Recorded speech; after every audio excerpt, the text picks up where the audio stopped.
Cheese, we're back. Hello.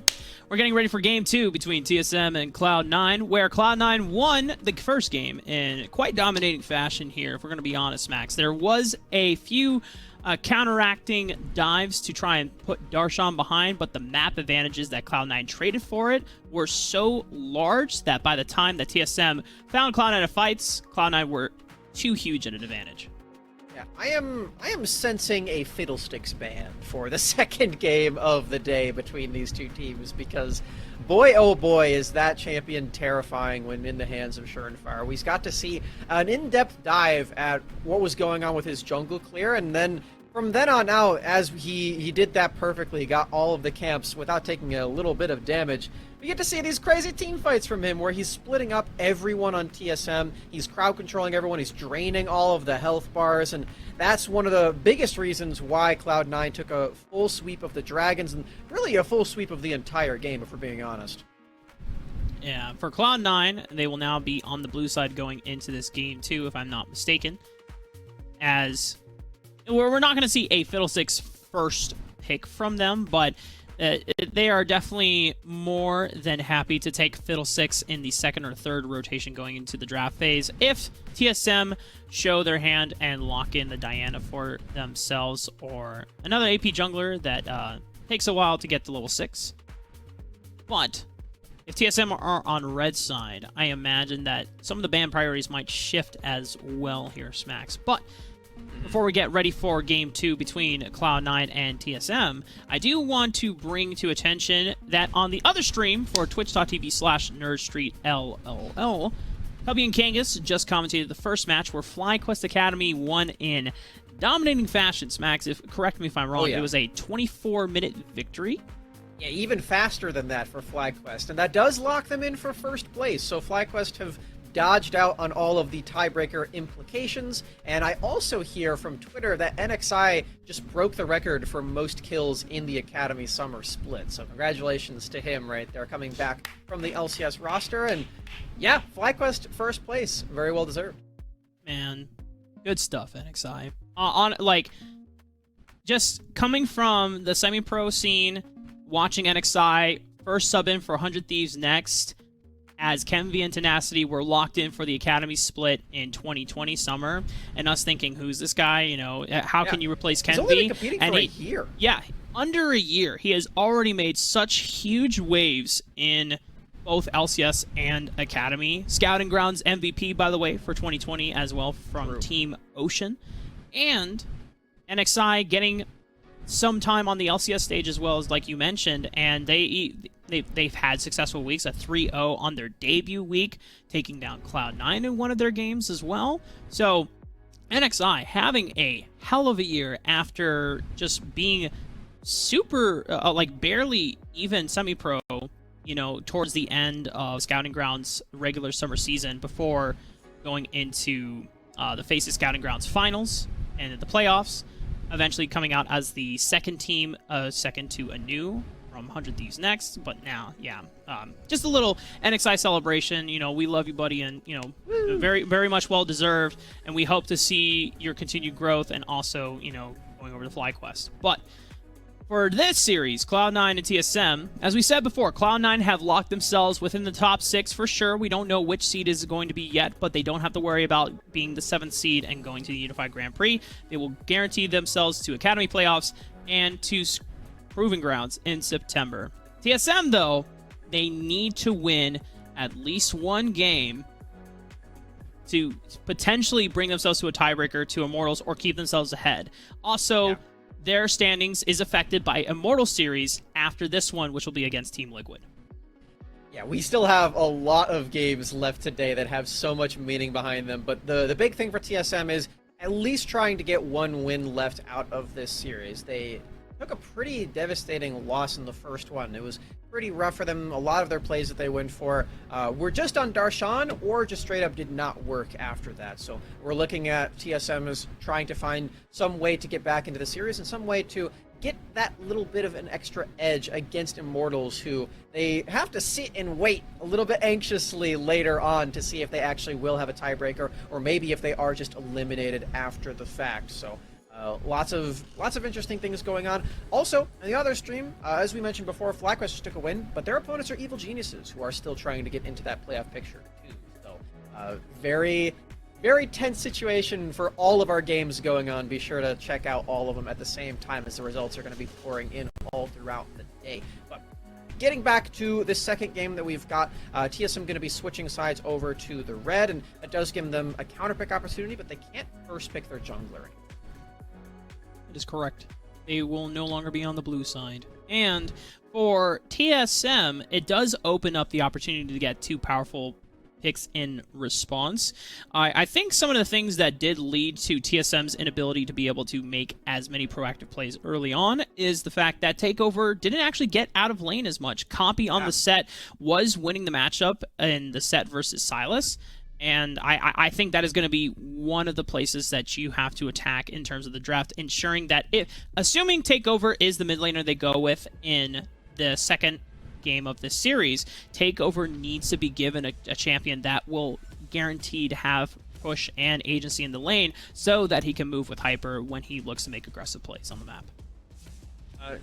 Touching on the mid lane matchup a little bit more, I'd say Copy was the biggest standout for me in that last game. Even though Fire was playing his signature Fiddlesticks, Copy playing that lane so well and being that mitigation effect for TSM, making sure that they can't do anything through mid lane with the set in the mid lane. And as a reminder, Takeover got his pick of the litter as a counter pick into the set as well. He did pick the Sylas as a response. So very well done from Copy. And then the triple kill and the team fight victories on top of that too. Very nicely done for him. Yeah, Copy on the set, we have seen him play this set to great success time and time again, not just on the Cloud9 Academy roster, but even during his time in semi-pro on the 100 Thieves Next roster, as one of the many things that Kenvi wanted was a champion for Copy that could hold their lane down, give them priority, and make plays to set up for whenever Kenvi was playing the likes of Lee Sin or Nidalee or even Graves and Kindred. As now we are finally into the draft, Cloud9 Academy are on the blue side. The Lee Sin ban taken away from TSM Academy's side, as both Hyper, Takeover, and Haunter have all played this champion decently well, some more well than others. TSM Academy are answering back with some powerful bot lane pickups here. Ziggs takeaway, I don't think that was banned by TSM in the last game, so giving a lot of respect there. I think that they might want to consider taking away some junglers at this point, though, because Xin Zhao has been a devastating pick at all stages of play just around the world. So that's likely going to be the last ban, but other first picks are still on the board for Cloud9. They can take away the Thresh that they first picked last game, they can take away the Diana away from TSM2, and yeah, we'll just have to see which one of those TSM decides to ban away. I like that they are giving a lot of respect to the Senna as well, though. That's something that Immortals did against Cloud9 yesterday. They do not want to give those lanes over to King and Isles. Yeah, the Olaf ban completely telegraphed that they wanted the Xin Zhao, because that is one of Hyper's better matchups into Xin, as we've seen from other players as well. Trundle has been a decent counterpick, but really only Armeo has shown that he's fine with that counterpick matchup. Also, the Vars takeaway means that Cloud9 Academy don't have to worry about Cody Sun getting the best bottom laner on the response, as they look to lock in this Diana for them on the first pick. From Cloud9, a denial away from Hyper, and a sort of a challenge to see if Hyper is up to bat to play the Fiddlesticks as well. Like we've been saying, the only people to play that have been Fire himself and Keel on Counter Logic Gaming. So for Hyper to pull this out, it would be a big surprise. Understandable. Yeah, true. The Kalista, though, this was banned away in the first game and will make its way down to the bottom lane for Cody Sun, has been a staple in the bot lane meta as of late. King Draven, King Draven, King Draven, King Draven, King Draven. I mean, I'm down. We've talked to coaches in the academy scene that the Draven pick has kind of warped the meta in terms of whether the Kalista is viable or not. Cody Sun is powerful with this champion and has put up great performances in the past, but even Cody Sun has talked about in an interview that he had with me and Cubby on week 7, where, with the Kalista available, there are counter picks that are, being theory crafted, and then LCS of that same weekend, we saw the Draven being pulled out by Raze and Neo, respectively, of Immortals and Dignitas. So I wonder if King locks in the Draven here. We also had an Aurelia being locked in more than likely for takeover. Hanser has also played the Aurelia in the past, but now this time Copy once again is going to be getting his set. Cloud9 Academy. We see the Draven. I have a few seconds left, and in those, I'll talk about how Aurelia has sort of warped the meta as well. This pick has become a scaling menace alongside being so powerful in the lane itself. Coming down to the wire. Aww. Okay. It's going to be Tristana. Another good counter into Callisto. Yeah. Damn, I was really looking forward to the Axe Wielder as this is neat. I do like Sejuani being paired up with Aurelia, and now you're looking for another solo melee laner for either Takeover or Hanser, assuming that this Aurelia goes to one of those two. Aurelia Sejuani is something that Cloud9 themselves tried just yesterday, and it did not work nearly as well as they were hoping. Yesterday, Isles was playing a lot of Enchanters, though, and the Lulu was what he wanted to pair with Aurelia and Sejuani. It provide Copy with a lot of extra damage, but just wasn't quite enough in the end to break the Immortals' front line. So we'll have to see if TSM Academy runs into that same problem, or if they go fully forward with all 5 members on this draft and play very much in the full dive that we like to see from the takeover version of TSM Academy.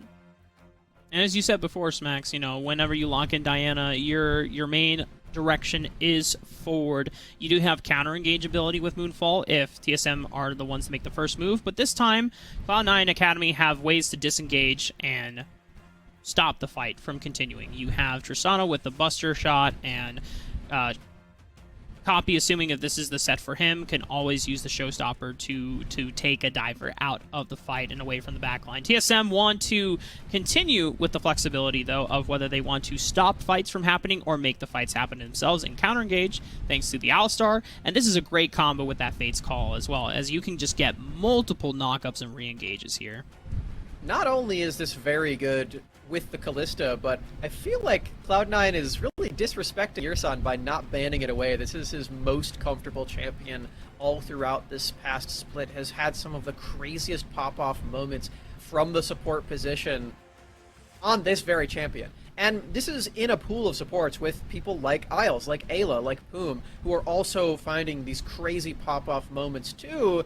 And one of the champions to do that with is actually the Tahm Kench, the recently reworked, shifted around on the abilities champion, has a lot of extra mobility, a lot of extra engage power from the Catfish. This is a very heavy melee composition, apart from Tristana being the one marksman for both of them. Now, now this is exciting though. The cannon being locked in, we saw this pick as I'm trying to think who picked the Kennen into the Tahm Kench yesterday on the Academy stream. We have to address something right now, Rafa, because Cloud9 has a ton of flex picks. They have both Diana and Gragas on this team.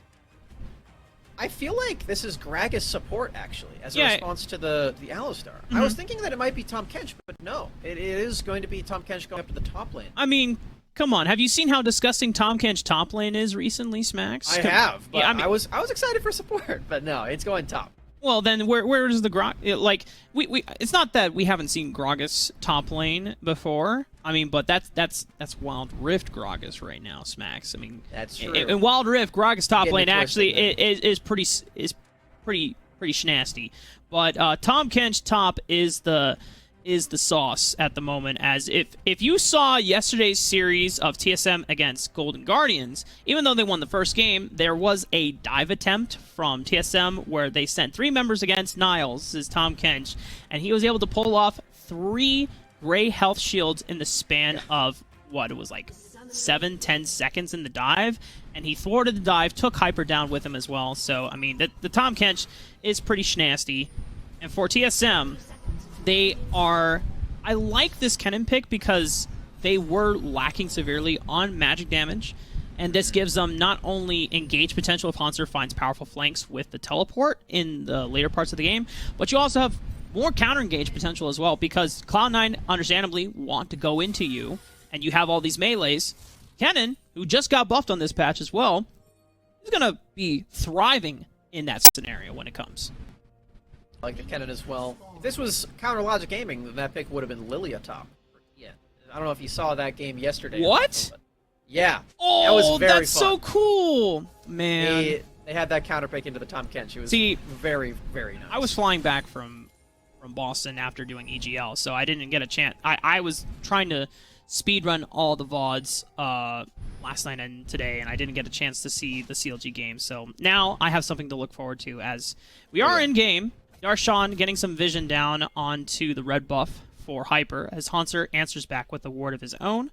Both the top laners will resume as Surenfire is soloing on the top side of the map and will be crossing over into the bottom side of the map with the full clear, whereas Hyper, as Sejuani, your full clear speed isn't as fast as Diana's, but because you have Aurelia from Takeover, you have some ability to skirmish early on, even if you are normally this tank from Sejuani, thanks to the Permafrost ability.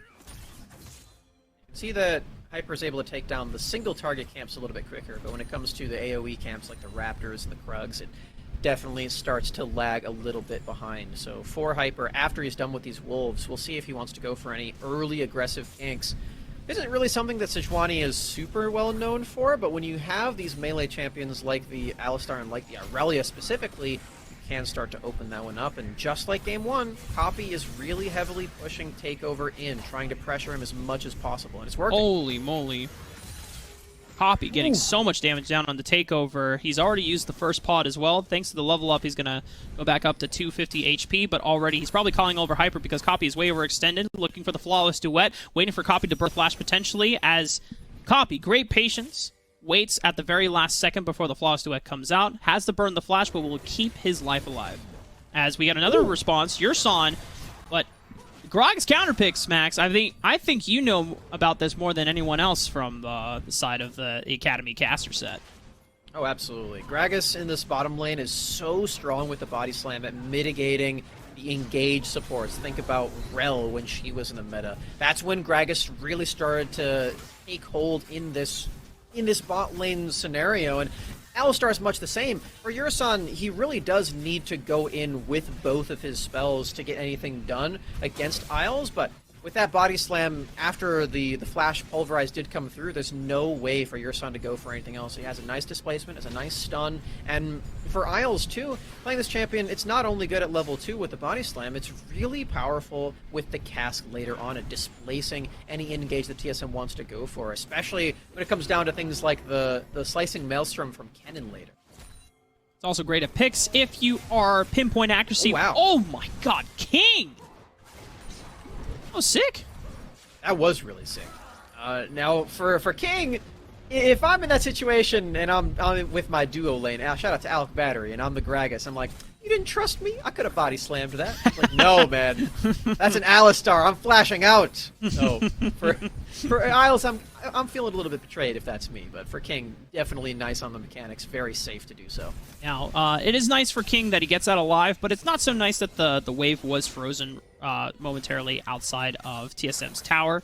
It does forces King to go for an early recall, picks up a couple long swords, but Cody Sun and Yurson are going to be able to shove in this wave and get a nice recall for them.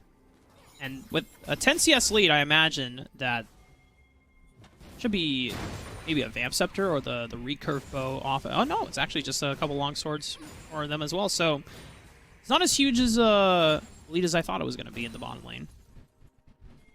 Just watching good Tristana's farm under. Oh, 3 long swords. So, okay. So fun, by the way. You're talking about the swords, but I was just in awe of the way that King actually was able to get all of those minions under turret.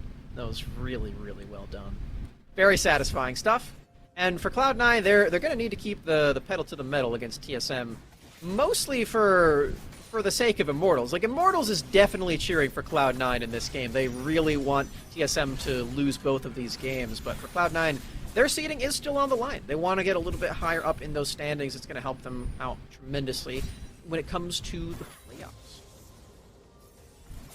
Joey, the support of Immortals being... Oh god, Copy, can you get out of this one? He has the showstopper, he still has the Haymaker shield, but he doesn't get a chance.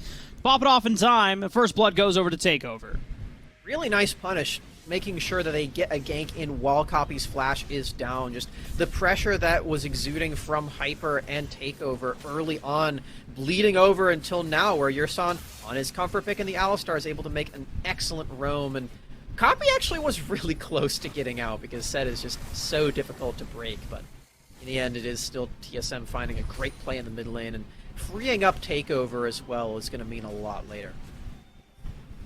This is something that was severely missing from TSM's game plan in Game 1 of this series, where Takeover was not only getting constantly shoved in, but also not finding an advantage in the solo lane.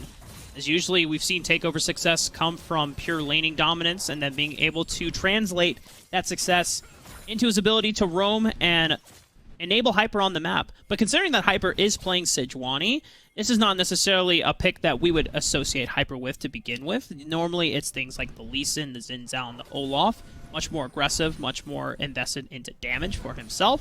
But because he is playing a champion that enables someone like Takeover, this duo is still going to be just as deadly. You know, Rafa, I would personally say that Sejuani is more of an early game champion than a late game. And it's because you can pair her with these melee bruisers in the mid lane and in the top lane. It's sort of like the flip of Graves, where I think Sejuani is, you think of her as a late game champion or like a farm to 6, but she really starts taking off when you have these engages right now. Copy gets the Haymaker shield off this time, so he'll be able to save his life. Takeover still, though, flashing forward for the nice death. But Surefire over the wall saves Copy! He didn't even flash, it was just the lunar dash as he gets the moonfall in and makes the counter dive happen. As now, bottom lane fight is going to come out. Yursan trying to look for the engage off of the Fate's calls. They set up King. They boot King back into no man's land. And Al says, I'm sorry, friend. I'm going to have to let you go. Cody's son gets the rend off and takes down King. And I thought that Yursan actually canceled the dash or the jump from King, but it didn't even need to in the end. King really trying to escape, but that's the kind of crowd control where Body Slam doesn't do anything. I was just like, well, I did Body Slam once, but I'm out of stuff now. I'm out of sauce. That's my one ability. I can't save you after that. We get to look at mid lane yet again. This is what I'm talking about, Rafa. Set is so impossible to dive. He's so bulky with all of his crowd control and this gigantic shield. Even after flashing forward, even after using both ultimates. Oh, what a face breaker. Copy's so difficult to dive, man. Yeah, I got no more words on that one. It was super close, but the base health regen from Set as well from his passive is also ridiculous as you get closer and closer to that 0 HP point. And here... Oh, he did cancel the jump. Yeah, he was looking for the reset jump afterwards as well. I thought he canceled the jump, but I wasn't entirely sure. Well, he's jumping right onto Takeover's face. Flawless Duet stuns onto 2, but Surefire is there as an additional man to ensure that the kill is successful, and Hyper cannot prevent anything about it. This kill does give Copy a little bit of agency to look for some vision control. We'll have to push in this next wave, but Hyper now posturing over this Rift Herald means that there's a potential play for it, whereas Yursan and Cody's son are going to get a little bit more time to shove in this CS and continue to build that lead in this bottom lane. I love that mid lane play from Cloud9. There have been so many good mid lane plays happening in this game. The first play with Yursan roaming up. This last one that we just got to watch where Takeover is just running face first into the wall that is all these members of Cloud9. All the displacement. Copy bringing him back toward the middle and then the buster shot too. Crowd control layering from Cloud9 in these skirmishes has been very, very nice. And you have to think back to what happened yesterday against Immortals, where the skirmishes were not really coming together for Cloud9 at all. They were trying to go for a lot of different plays, but all of them were reactionary. All of them were trying to respond to what Immortals was doing. Ooh. But in this game, they're making their own plays. They're making their own skirmishes happen, and all of them are looking very nice. Okay, that was really satisfying to watch. I always like. It's like a pitch difference slight off of like lightsaber swinging, but just more like more feathery, more light. TSM having the advantage in the push on the bottom lane and the mid lane ensured that Hyper is able to go for the first dragon spawn of the game. Next one is going to be an Ocean, which means we're getting a Cloud or Mountain Soul this game, Mr. Smacks. But the first mythic of the game is going to be for Surenfire, completing not only this Proto Belt, but also has 5 stacks on the Dark Seal, and Darshan is popping the Ghost, potentially threatening Hauntzer's ulti as a response, or Auto will do it. Oh, he canceled it. he has yoinked him in, gobbled up, he's eating him up. Hauntzer's going to pop the Slicing Maelstrom. Darshan has to go for... Oh! Yeah, so Darshan canceling that auto attack, it's really tricky to time when the auto attack comes through, just because it's very backloaded on the Tahm Kench lick. He's been in my lane for years and years now, so I don't blame Darshan. It's a really weird auto attack, but that was the difference maker, just purely mechanical in the 1v1, and Haunzer comes out ahead there. Something also to note is that Haunzer had the Oblivion Orb prior to that all-in breaking out, and so anytime that Darshan goes for the lick, which now gives him missing percentage HP heal, it was cut down, so maybe Darshan didn't take that into equation or just overestimated his damage against Haunzer, but Surenfire's here! Yeah. So Haunzer's got nowhere else to run. Yeah, easy response. Haunzer does take a lot of turret platings, though. He's got it down to 3 of them, just for himself. He's picking up a lot of these components. He's got the magic penetration boots. He's got the health reduction that you were mentioning from Oblivion Orb, and we get to see this replay. I think he just decides to cancel his recall. Yeah, he doesn't have teleport, so just ghosting right on in. He's thinking about it. He's like, can I win this? Okay, he has no E. I win this. There's no way I don't lose this. And, you know, we see it unfold. Yeah, watch this auto attack. Oh. It was really close. Because if you do land that auto attack, you can Q ult, and you can effectively eat someone from a very long distance away, and you can see that auto attack was the difference maker in the end. He was 1 auto away from death. It's very close. That's a damn shame. Yeah. We're paying respects by having a moment of silence for Darshan. He is the president after all. Haunzer coming out on top of that 1v1 is vital, though, for TSM's composition, as you want to make sure that as your sole source of magic damage, you are having a powerful Kennen coming into these fights. You know, it is the same concept with Cloud9's Diana, because... Uh-oh. Oh, no. King! He's just out of range. That was really nice from King. He's staying outside of the threat zone of the Alistar. And, get another threat zone here. Darshan. Darshan really wants the effects of the counter pick. Yeah, so Kennen's Lightning Rush actually turns out to be very strong against the Tahm Kench range, because you can get out of the slow. Most champions don't have a way to stop that slow from impacting them very heavily, but Kennen is the exception. This was Haunzer's counter pick of choice. It's working out so far. He has a slight CS lead and was able to win that 1v1 against Darshan that Darshan did initiate. Yeah. I'm liking this counter pick a lot from Haunzer, and it's going to be even better once it comes to the team fight. Because as you mentioned at the start of this game, TSM otherwise is lacking in magic damage. So the fact that Haunzer is this burst mage is going to mean a lot. And there it is again. Lightning Rush gets him out of the Abyssal Dive. Renamed spell, as Lennon and I learned yesterday. We were calling it Abyssal Voyage, and then I was corrected by the wiki. Abyssal Dive now. Astrodiv. Yep. We gotta know these things, Rob. We gotta it is our job. Game. Yeah. To keep up with the You know times. what Akshan's abilities are? You know what they are? Nope. Nope. I'm off duty on that one until he is allowed on live, so I get a free pass. We don't have to worry about that champion yet. I know what his ult is. It's called Comeuppance. I like it. Comeuppance? Yeah, I don't know what the rest of them are, but Comeuppance. Oh, actually, no. His Q is called Avengerang. It's great. Okay, that is sick. That's like a Batman, like Batarang, but Avengerang. Nice. Yeah. We have the dragon that is spawning in about 10 seconds here, Smacks. Keeping stock of the map here. 3-0-1 Surenfire, by the way, on this Diana. Has finished his Sorcerer's Boots as well. 7 stacks on the Dark Seal, so almost at max stacks on this item. TSM have already, or I should say Cloud9 have moved 3-4 of their members towards the bottom half of this map, but TSM are getting ready to threaten. Hauntzer does have the teleport, but Darshan is currently threatening the tower as well, so Hauntzer wants to potentially protect this turret as well, so neither Cloud9 or TSM are opting into the Dragon Star quite yet. Surenfire is over the wall as he's walking around. TSM are getting ready. TSM, they're trying to get ready, but it doesn't really feel like they were in time as the teleport's coming in. Oh god, copy! Beautiful facebreaker right onto the frontline members of Hyper and Yurson, but Yurson already popping the unbreakable chains means that no more damage reduction will come through. Hauntzer gets a slicing maelstrom. Copy's trying to bite it. What is that damage from Cloud9?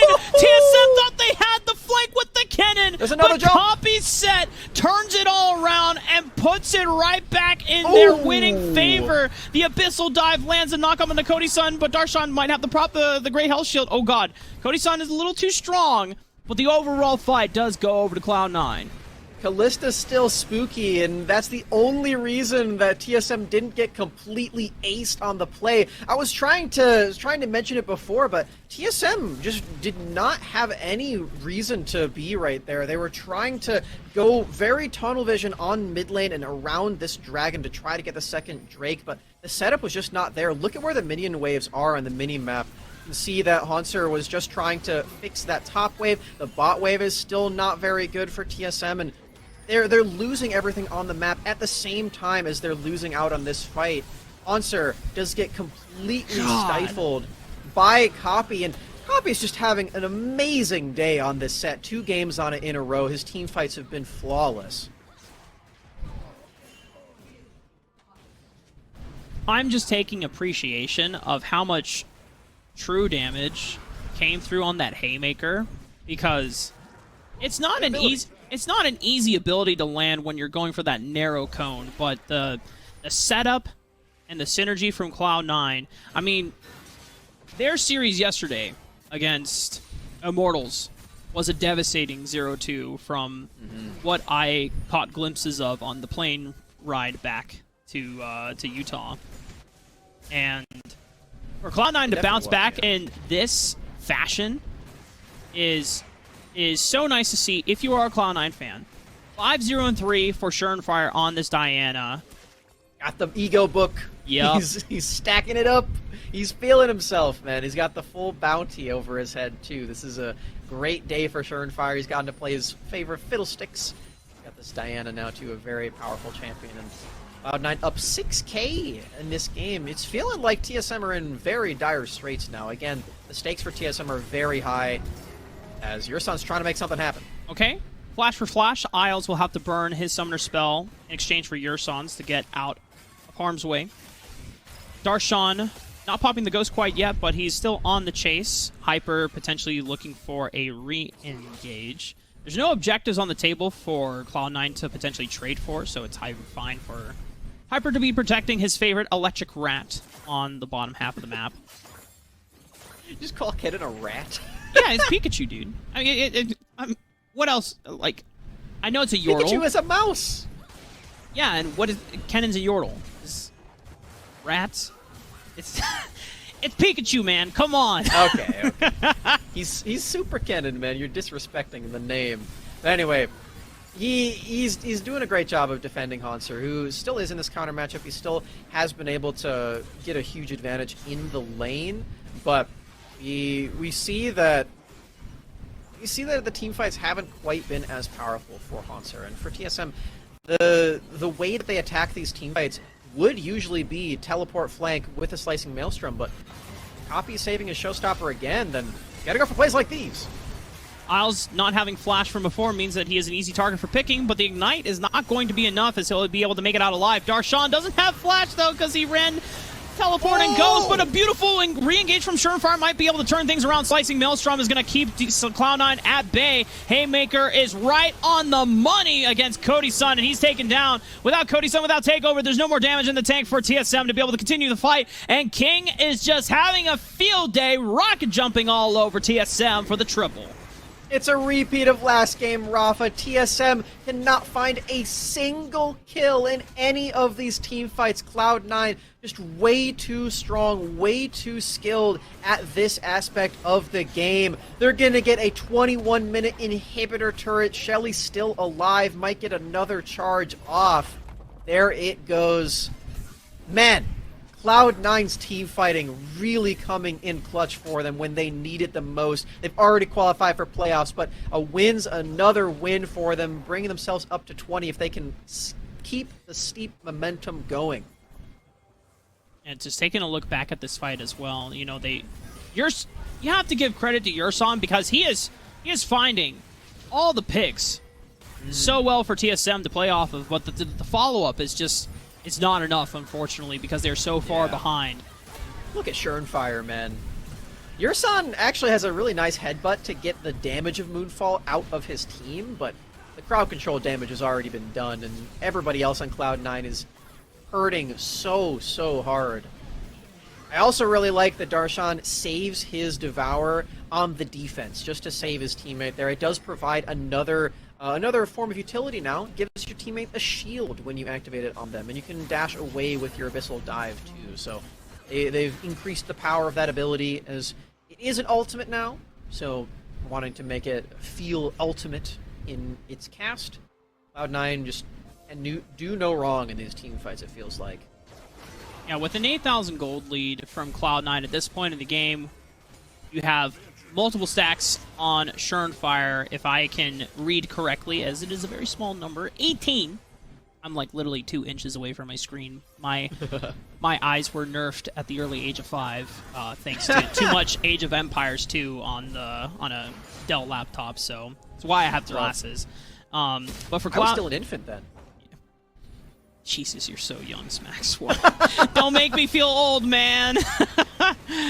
Oh god. Cloud9 are pushing out on the top side of the map, taking down the tier 2 turret. Continuously pushing into the base. TSM, they still have ways to find re-engages, but the amount of damage that is coming out as a response from Cloud9 just makes the engages from TSM not look any remotely successful at all. Cloud9 pressuring everywhere on the map at the same time, except for bot lane. Haunter has teleport. He is taking the first turret in the bottom lane for TSM. They've got 2 of them now, but they should really be trying to get something done in their base, as the base is feeling like it's one breath away from crumbling. Another inhibitor turret taken by Cloud9, but here comes the engage. Okay, well, they found Schernfire. He is the one with all the stacks. He still hasn't popped Zonia's, though. Moonfall finally comes out, and just beautiful coordination. Slicing Maelstrom, but a nice rocket buster shot from King is going to keep Haunter at bay. My god, how can you not be a fan of the team fighting that is coming out from Cloud9 once again, not dropping a single member, taking down 3? It's too clean, Rafa. Cloud9 take yet another team fight. Oh, Yurston! Yurston's trying so hard, man, but it's just not enough. They're too tanky. Oh no, Yurson. He played his Alistar so well in this game, but everybody on Cloud9 is just too far ahead. They're going to try to bring the Baron minions. They don't have Baron, actually. They're just bringing the regular minions through mid lane. They're going to take a recall, not ending quite yet. Cody is still a little spooky, but Cloud9 are so close to finding that 2-0. There are 12,000 gold ahead of TSM. You can only imagine that it's just going to be a matter of time before Cloud9 are able to finish. And just look at the coordination from Darshan and Schernfire. First, he eats him up, which gives him the shield on the re-engage. Right into the Moonfall. Zonia's buys so much time, and even when Haunter goes for the re-engage, the Buster Shot keeps the whole team from potentially getting eviscerated there. Gotta think that if this was against any other team, that Yurson's engages this game would be game-winning. But Cloud9 are just so calculated, so patient the way that they are playing these team fights. And every single move that they're making is coordinated with their team. We come out of this replay, we can see that they're trying to set up for the Baron, trying to set up for another potential team fight that they know they can win. Because even though Yurson is on the cow, even though he's He's making these crazy engages. It's just not enough quite yet. TSM are still struggling to find a single kill in the past, like, 17 minutes of this game. Take a moment to kind of ease back and await the... we're not going to sugarcoat it, ladies and gentlemen. Cloud9 are literally just a couple more minutes, one more team fight away from being able to close out this game. If TSM were able to bring it back, I'd be willing to do so many things as punishment and to eat my words. But one Nexus turret stands between Cloud9 and a 2-0. TSM are going to go for the re-engage. They found King, but Darshan has a Devour. Slicing Maelstrom is trying to stun all the members of Cloud9, but King, just unaffected by any of the damage, is able to rocket jump forward, finds a double, looking for the triple, potentially a quadra, but Takeover's running for the hills, so it doesn't look like a penta will be in the works. The teleport away, but it's all for naught. And Cloud9, not only off of the Game 1, cement themselves into Academy Playoffs and Proving Grounds, but they also put themselves higher up in the standings as they look to compete for the 4th seed going into playoffs. Clean gameplay all around for Cloud9 in the last day of the regular season when they needed it the most, when they needed to lock that playoffs in. The clutch factor of the team fights came through for this Academy squad. And man, there are so many moments that I know the two of us are going to have to go back and watch again and again and again, because the way that these teams are team fighting, I think everybody can look at an individual member of Cloud9 and take something away from it. The Devours from Darshan were great. King being able to maximize on his team's ability to buy spacing for him and maximize the damage, as you have to remember that he is the only ranged champion in this game. Yes, there's damage coming out from Copy and Surenfire, who, also were doing great, but, to have the patience and to be able to capitalize on so many potential diving threats that as a Tristana you are scared of from TSM, having the coordination from the whole team aspect was just incredible. But I also want to give credits to Isles for the Gragas pick, also stunned some great engages. Using the casks is great success. Body slam as well. I mean, we can talk about every single member here, Max. Yeah, every single member doing their part in all these team fights to perfection. And again, this is 2 games in a row where all of the team fight phases, Cloud9 didn't drop a single member. Just perfect aces all across the board. Another excellent win for Cloud9 Academy, cements them in those top spots of the Academy standings. And we're going to have to see the rest of these days, the rest of today, rather, the rest of the games, as to where everyone else will land. I do believe that FlyQuest took a 2-0 on the other stream as well, so very interesting things going on. Evil Geniuses might be on their last leg as well. If FlyQuest won 2-0, then I believe that does guarantee Cloud9 the 4th, that does lock them in as the 4th seed, because they'll be 19 and 16. And if Evil Geniuses drop to 0-2, they are still at 18-16. TSM... I think they're 20-16 as well. So yeah. One more win. No, you're right. 2016, NA math, lol. 18-16 for Evil Geniuses. And TSM are still at 17, now 19. So, TSM's chances are dependent on Immortals not winning a single game against Team Liquid, so that they can go to a tiebreaker to compete for that 6th seed here, Smacks. And I believe we do have our interviewer coming in. It is not yet, but we know who it's going to be. It is our boy Juhan, aka Cloud9's Copy. As I'm super excited to talk to him again, and I hope he isn't caught off guard by yeah. They're probably warming him up. They're like, when you get in there, just know our casters are being crazy.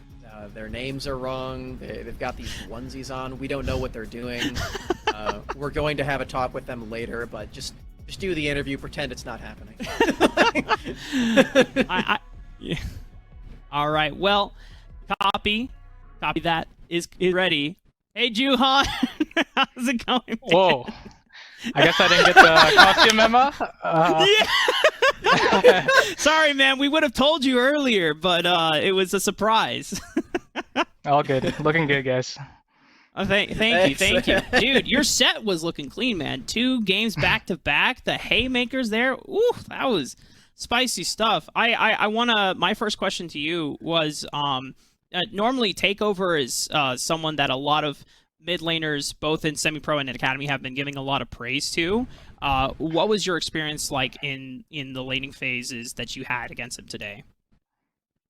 Yeah, he's definitely a tough opponent, but I think West helped out a lot today with the drafts. I was getting set both times, which is like a really comfortable pick for me.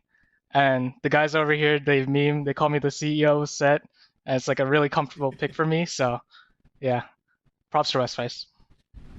Makes sense. I think you've earned that title after today for sure, and the other games you've played on as well. For you and your team, how are you feeling going into this final day, knowing that if you did go 0-2, there was a world where you wouldn't actually make it into that playoffs?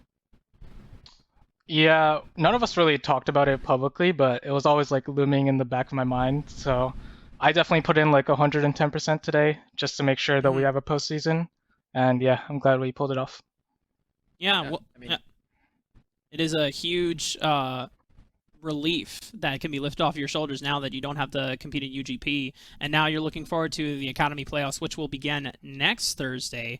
And starting in quarterfinals, I don't remember if it's best of 3's quarterfinals or if it's just best of 5's all the way through.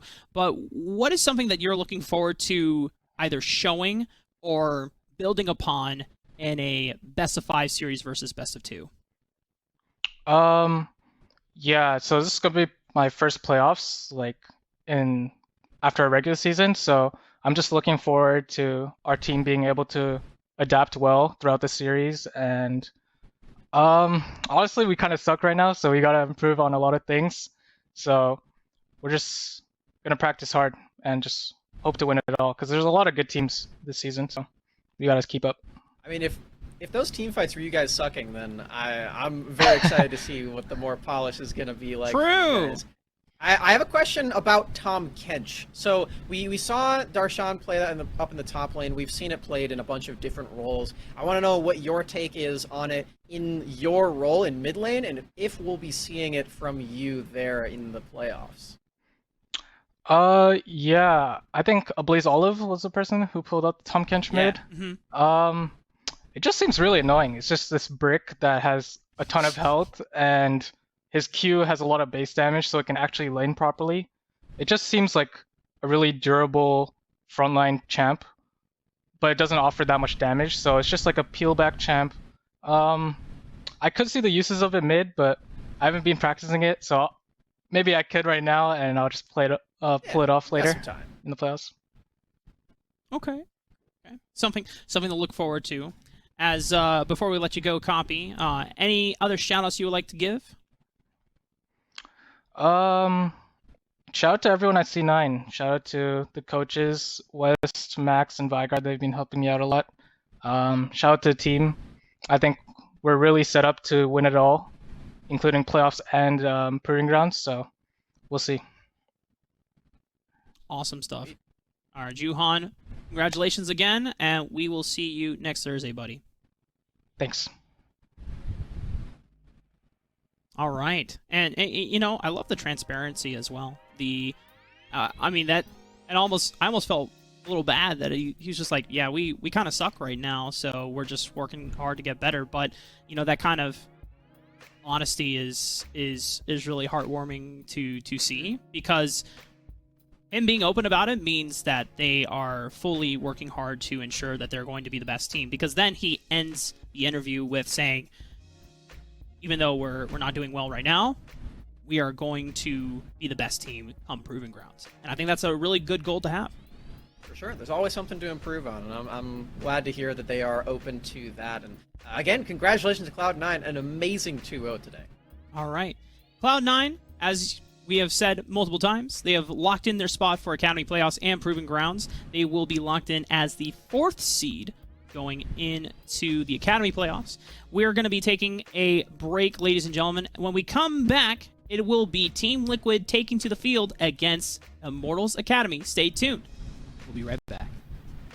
Verizon believes everyone deserves the best. That's why we start with 5G from America's most reliable network. Verizon 5G is next level. Then give families plans to mix and match, so you only pay for what you need starting at $35. You get so much more than this, a great network. And offer the best in entertainment on select unlimited plans, like Disney Plus, Hulu, and ESPN Plus, as well as Discovery Plus, with a Galaxy S21 Plus 5G when you buy one. There's no reason to settle for less than the best, only from Verizon.